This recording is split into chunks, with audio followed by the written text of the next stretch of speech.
again. It's Glamma D, Deanna, homemaker, homesteader, homeschool mom of 6 children. And I'm here today to make my next video in my Betty Crocker 1950s picture cookbook series. This cookbook, we're still in the easy confections for children. Today we're going to be making chocolate coconut drops. So for this recipe you need unsweetened baking chocolate, sweetened condensed milk, coconut, and walnuts. So the first thing we're supposed to do is melt 2 ounces of baking chocolate in a double boiler. This is my homemade double boiler. It's just 2 saucepans. So I have canning rings in here. If you can see them. So that just keeps the second pot in the hot water, and that'll help keep the chocolate from scorching. So you're supposed to melt 2 ounces of this.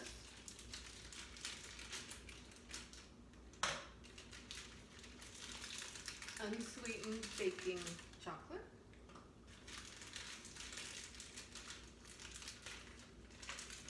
So we'll just sit that there and let it melt. After it melts, we will mix in everything else. So while we wait for that to melt, I will read. Today is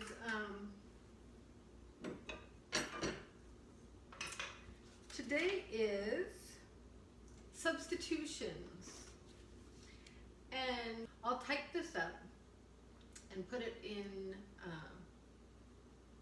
I'll put it down below in the description box, so it'll be there for reference. So, substitutions that are safe.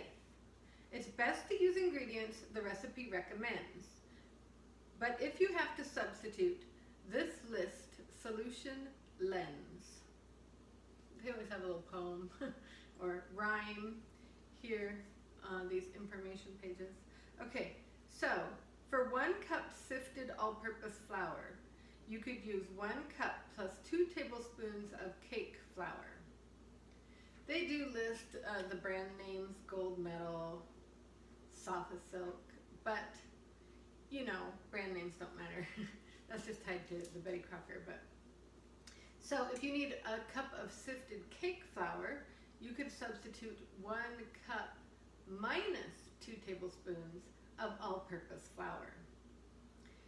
If you need cornstarch for a thickener, instead of 1 tablespoon cornstarch, you could use 2 tablespoons of flour. To substitute a teaspoon of baking powder, you could use a 1/4 teaspoon of baking soda and a 1/2 teaspoon of cream of tartar. If you need to substitute a whole egg, you could use 2 egg yolks plus a tablespoon of water in cookies.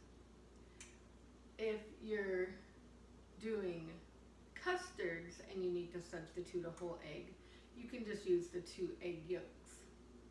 Interesting thing about this substitution is, I don't know about you, but if I don't have a whole egg, I probably also don't have egg yolks, so I wouldn't find this substitution to be very helpful.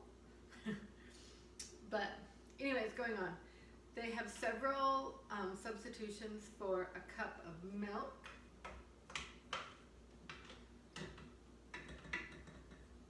Starting to melt a little bit. Okay, so for a cup of milk, one thing you could use is a 1/2 cup of evaporated milk plus a 1/2 cup of water. Or you could use a 1/2 cup of condensed milk plus a 1/2 cup of water. Condensed milk is usually sweetened. I'm actually using that in this recipe, sweetened condensed milk.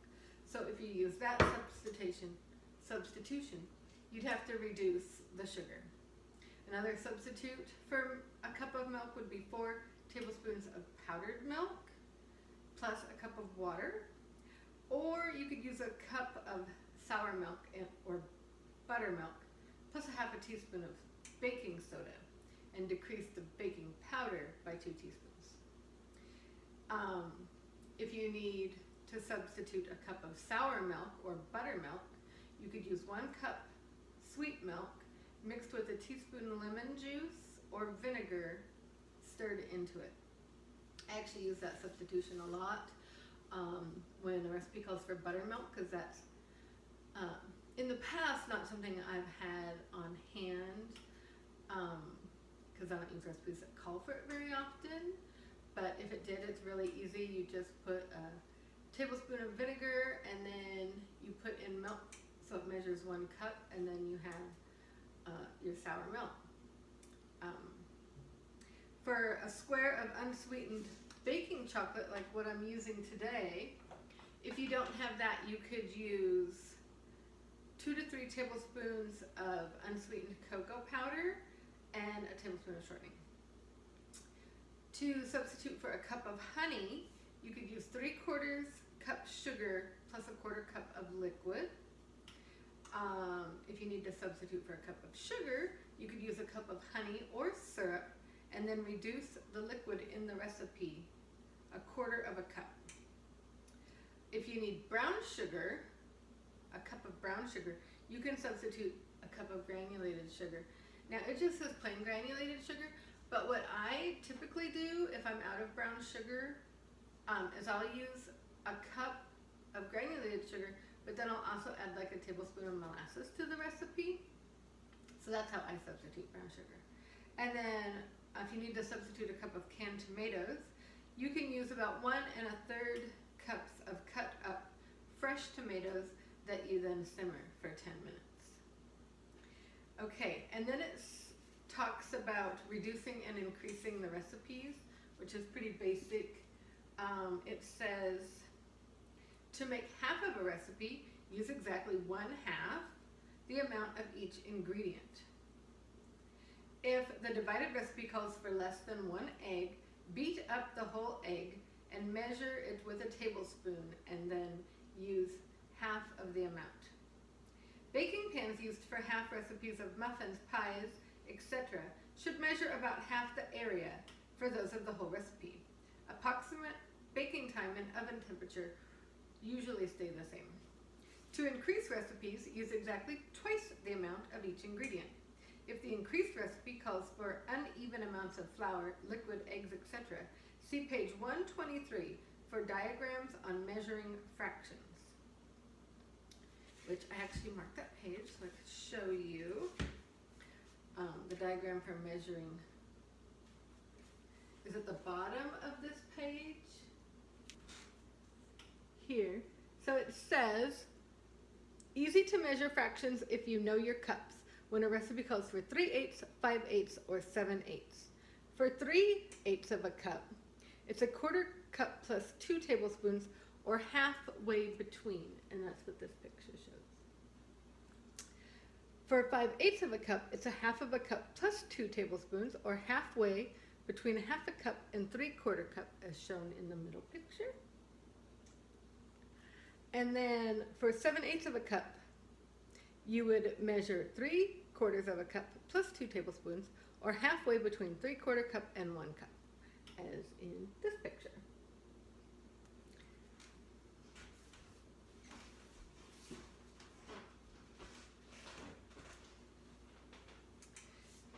And then it says, use 2 pans of the same size indicated for the original recipe, or a pan that is double in area, so that the batter will be the same depth in the pan and the same baking time and temperature may be maintained.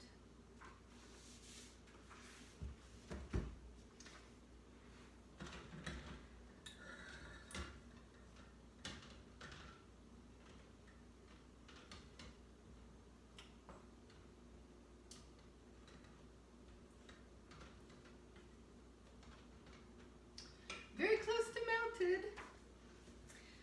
Okay, common food equivalents. For a pound of apples would be 3 medium or 3 cups sliced. A pound of bananas would be 3 medium bananas or 2.5 cups sliced. A pound of butter or other fats would equal 2 cups. Let's see. A pound of American or cheddar cheese would be 4 cups grated. A pound of cottage cheese is 2 cups. A pound of cream cheese is, oh, not a pound of cream cheese, excuse me. So for cream cheese, a 3-ounce package is 6 tablespoons. A half-pound package, which is the 8-ounce, the typical larger size, is 16 tablespoons or 1 cup.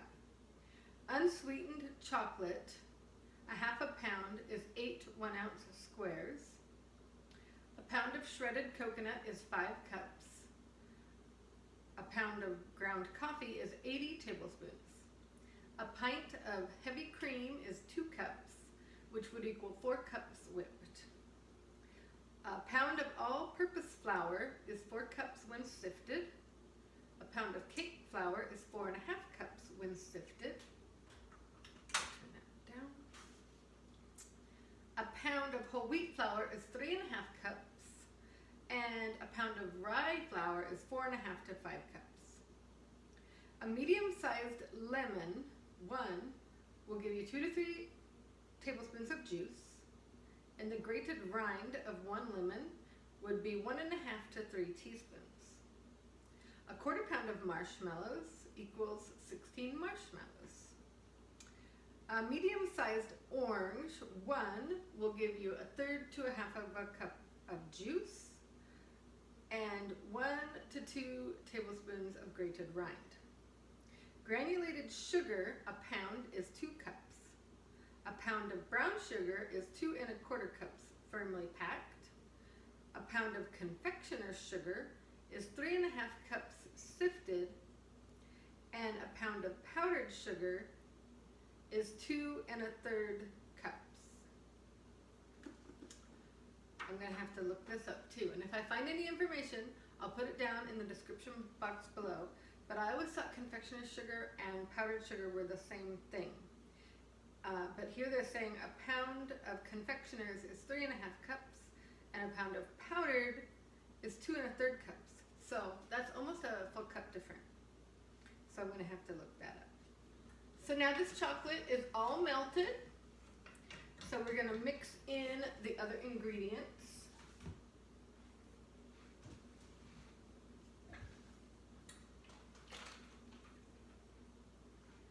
So I'm supposed to mix in a can of the sweetened condensed milk.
That together.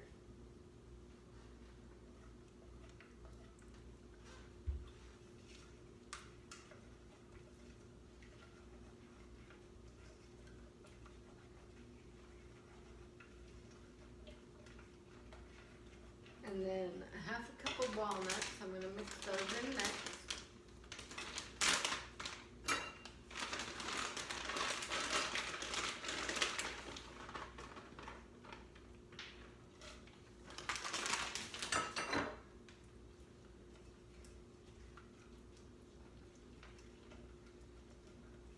Now the recipe called for 16 ounces of chopped coconut, but all I saw at the store was coconut flakes. I didn't see any chopped coconut, so I'm not sure if it will take as much by weight, because it seems to me if they're smaller pieces, it's going to take less to be coated by the chocolate. So I have 2 7-ounce packages in here, and we'll just mix it in and see how it goes.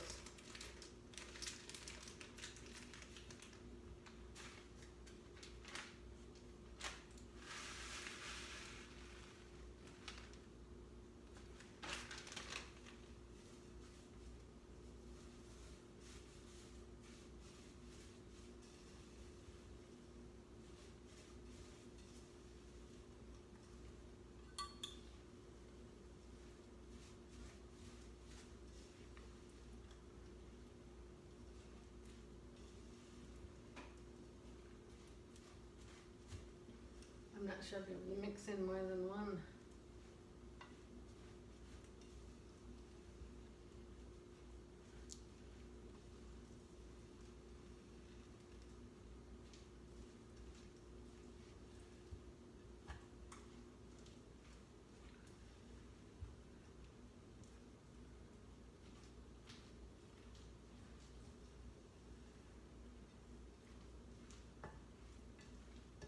I don't even think I'm going to mix in the rest.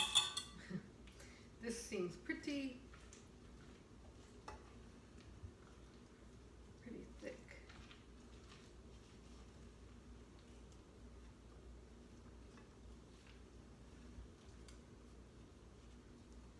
As you can see, it seems well coated, and I'm afraid if I put any more in there, it won't coat it well. So that was a little bit less than 7 ounces, which by weight is half of what the recipe called for, but I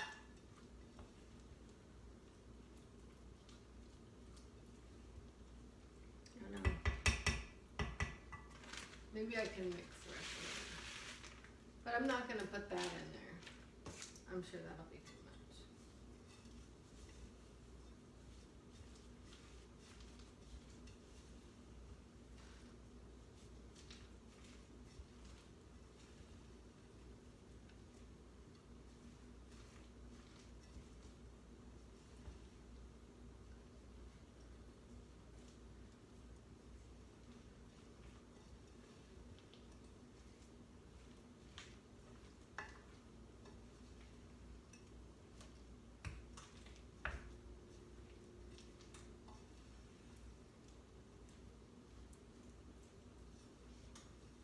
This is hard work.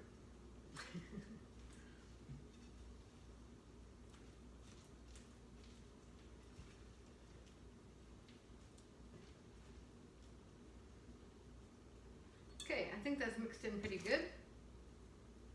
Now, I'm supposed to put it by teaspoons on a baking sheet.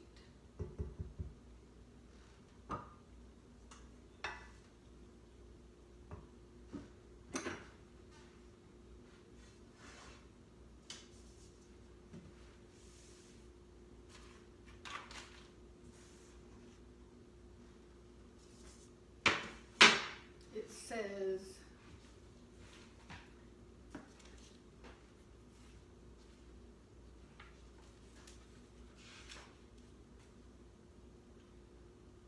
drop by teaspoons onto a baking sheet in the shape of bonbons.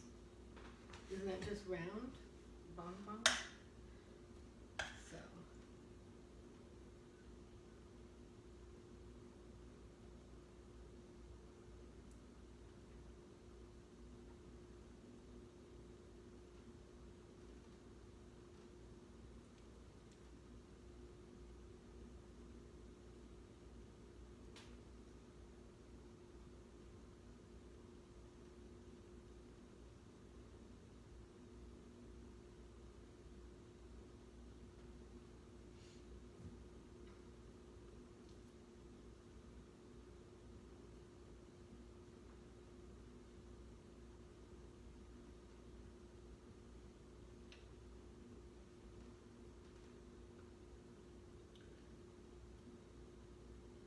little messy of a job.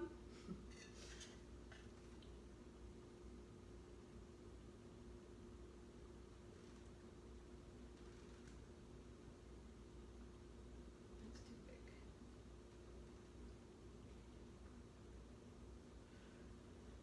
I don't know if you're supposed to try to shape them or just leave them.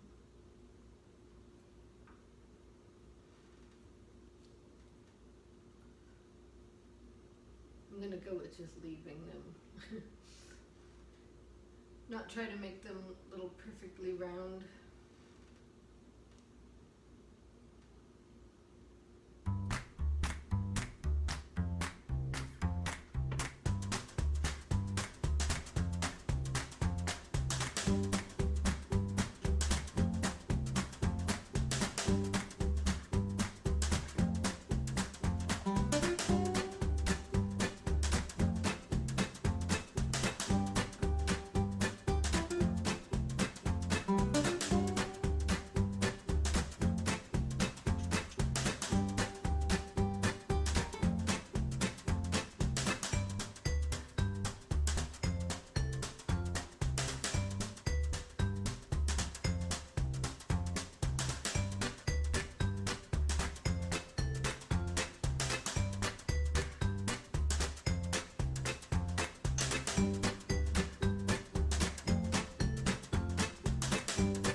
Okay, so I got this pan full. I'm supposed to put it in an oven. It says moderate oven, and then in parentheses it says 350. So I'm going to stick these in there.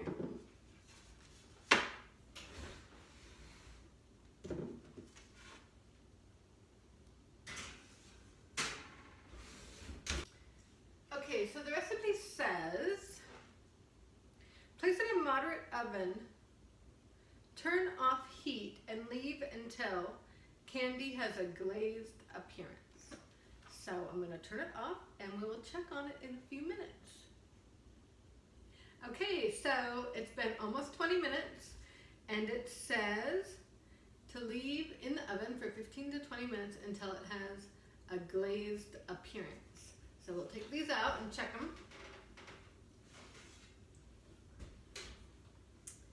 I think they look a little glossy. I'm not sure about glazed, but they seemed fairly dry, and I don't know if that's because I used shredded coconut instead of chopped coconut, and I don't know if it's just my store, but I didn't see any chopped coconut.